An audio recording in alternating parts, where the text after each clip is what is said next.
बिस्मिल्लाहिर्रहमानिर्रहीम। मैं हूं अरशद अली और आप देख रहे हैं Ali agri info YouTube channel. देखें, फसल कोई भी हो, जिस मौसम के लिए होती है, इस मौसम के शदीद हालात को बर्दाश्त करने की क़ुव्वत रखती है। जैसा कि हमारी गंदम की फसल है, सर्दियों की फसल है। शदीद सर्दियों में ये रुक जाती है, लेकिन जैसे ही मौसम तब्दील होता है ये अपनी बढ़ोतरी की तरफ आ जाती है।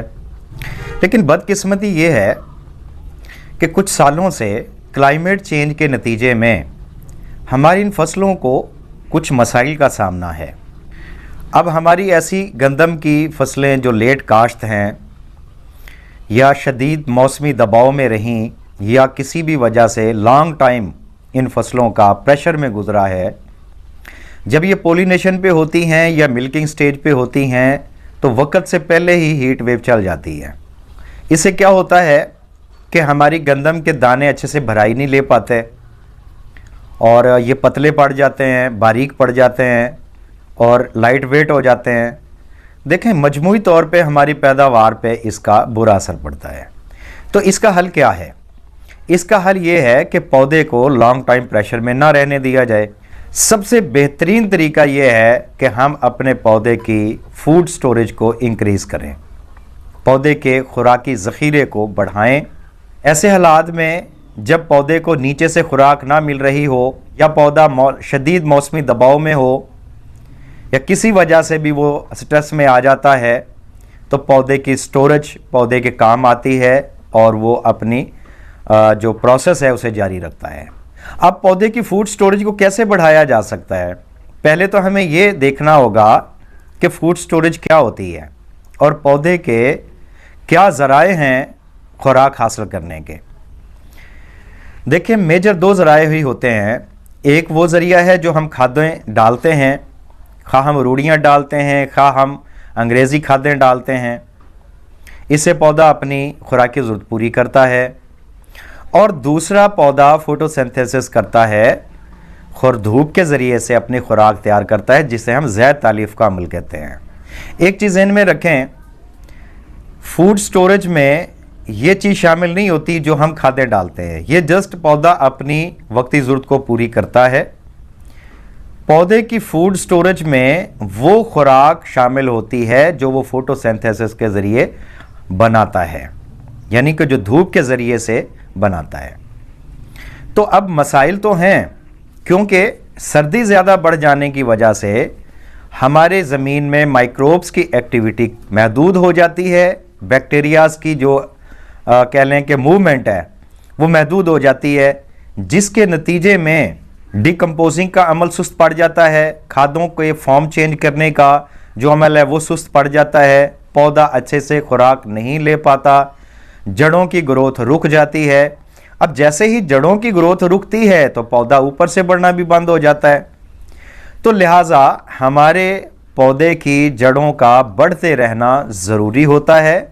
वक्ती तौर अगर शदीद सर्दी की वजह से हमारे पौधे के ऊपर प्रेशर हो भी, अगर पौधों के बढ़ने का अमल जारी रहे, खा वो सुस्ती से ही रहे लेकिन बढ़ने का अमल जारी रहे, तो हमारे पौधे अच्छे शगुफ़ा साजी भी कर जाते हैं और फसल भी भरपूर पैदावार देती है। अब इस काम के लिए क्या करें?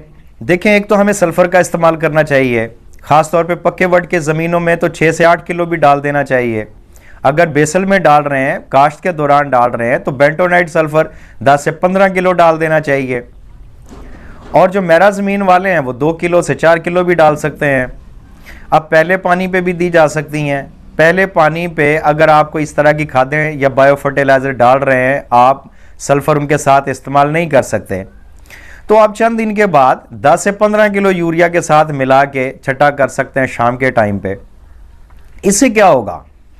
इससे ये होगा कि ये वक्ती तौर के लिए पौधे की जड़ों में गर्माइश पैदा करती है, जिससे हमारे पौधे ज़मीन में मौजूद न्यूट्रिशन को महदूद पैमाने पे ही सही लेकिन अपटेक करना शुरू कर देते हैं। और ये सिलसिला चलता रहता है, खा ये स्लो सही लेकिन ये सिलसिला चलता रहता है और जड़ों की अफजाइश होती रहती है। इस काम के लिए आप फॉल्विक एसिड, होमिक एसिड भी यूज़ कर सकते हैं, वो भी काफ़ी यूज़फुल होता है। तो लिहाजा जो नीचे से दी जाने वाली खादें हैं, गो के वो एक पौधे की फूड स्टोरेज का हिस्सा नहीं होती हैं, लेकिन पौधे की जड़ों की बढ़ोतरी होते रहनी चाहिए। अब फूड स्टोरेज को बढ़ाने के लिए चूंकि फोटोसिंथेसिस का अमल होता है, अब इसमें भी बहुत सारे मसाइल हैं। सर्दियों में देखें, एक तो दिन छोटा होता है, रातें लंबी हो जाती हैं, सूरज बहुत कम नज़र आता है, जिससे हमारे पौधे के फोटोसिंथेसिस का अमल मुतासर रहता है। दूसरे नंबर पे फॉग और धुंध के दिन होते हैं। सुबह के टाइम भी लॉन्ग टाइम धुंध होती है, पिछले टाइम भी जल्दी धुंध निकलना शुरू हो जाती है। तो दिन का दरमियानी हिस्सा थोड़ा सा होता है जब सूरज नज़र आता है। तो इस शार्ट टाइम में पौधा कितना के ज़ैद तालीफ कर सकता है, कितनी खुराक पैदा कर सकता है। तो ज़रूरत है इस अमल को तेज़ कर दें। अब ये तेज़ कैसे होते हैं, देखें, इसके लिए सीवीड्स का अच्छा रोल होता है, इसके लिए माइनो एसिड अच्छे होते हैं, इसके लिए फाइटो हार्मोन्स अच्छे होते हैं। सीवीड्स के वाले से तो मैरिन ये भी कहते हैं कि देखें, ये समुद्री जड़ी बूटी है और समुद्र की तह में सारी बात होती है। अब समुद्र के ऊपर जब सूरज पड़ता है तो वो ज़्यादा से ज़्यादा 12-14 फुट तक अपनी लाइट गुजार सकता है, इसके नीचे उसकी लाइट नहीं जाती है।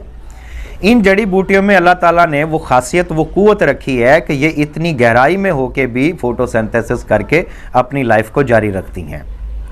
तो इसी बिना पे माहिरीन ने इसे बतौर फर्टिलाइज़र जब यूज़ किया तो ये हैरत अंगेज़ इसके नताइज मिलना शुरू हुए। ये हमारी फसलों के फोटोसिंथेसिस को बहुत तेज़ कर देती है, इसलिए सीवीड्स के प्रोडक्ट यूज़ कर सकते हैं।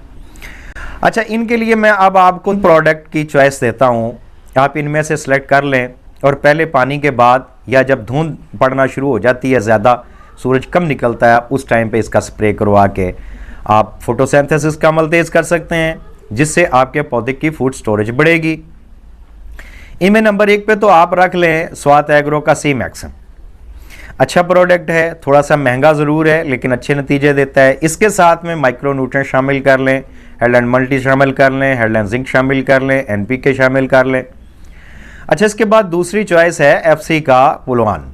ये सेम फार्मूलेशन है, इसमें भी सीवीड्स होते हैं और दीगर एलिमेंट हैं, आप इसका इस्तेमाल कर सकते हैं। इसके साथ भी आप NPK शामिल कर लें, इसके अलावा आप माइक्रोन्यूट्रिएंट शामिल कर सकते हैं।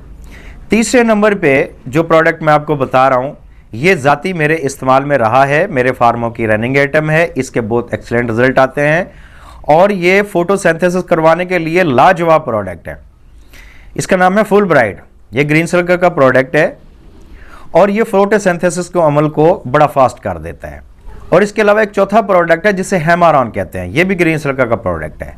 ये फाइटो हार्मोन्स होते हैं, इससे भी फोटोसिंथेसिस तेज़ होता है और हमारे पौधे की ग्रोथ मुतासर नहीं होती, ग्रोथ को ये स्लोली जारी रखता है। इनके अलावा भी आप कोई क्रॉप बूस्टर इस्तेमाल कर सकते हैं।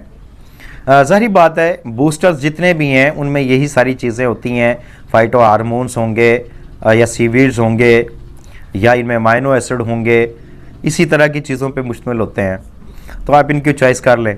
तो ये आप शामिल कर सकते हैं पहले पानी के बाद स्प्रे में। जब आप जड़ी बूटी के लिए स्प्रे करते हैं, कुछ दिन आगे पीछे रख के इनका स्प्रे करवा दें, तो इससे आपके पौधे की फोटोसिंथेसिस बढ़ेगा और इसकी फूड स्टोरेज बढ़ेगी। इस तरह के हालात में जब पौधा ग्रोथ नहीं कर पा रहा, शदीद मौसमी दबाव में है या नीचे से खुराक नहीं मिल रही, तो आपके पौधे को की मूवमेंट को ये कम जारी रखेगा। इस काम के लिए ज़ाती तौर पे जो मैं रिकमेंड कर रहा हूँ वो फुल ब्राइट है। इसके बहुत शानदार रिजल्ट आते हैं और ये मेरी रनिंग आइटम में शामिल है। मुझे उम्मीद है आज की वीडियो में दी गई मालूमात आप लोगों के लिए फ़ायदा मंद होंगी।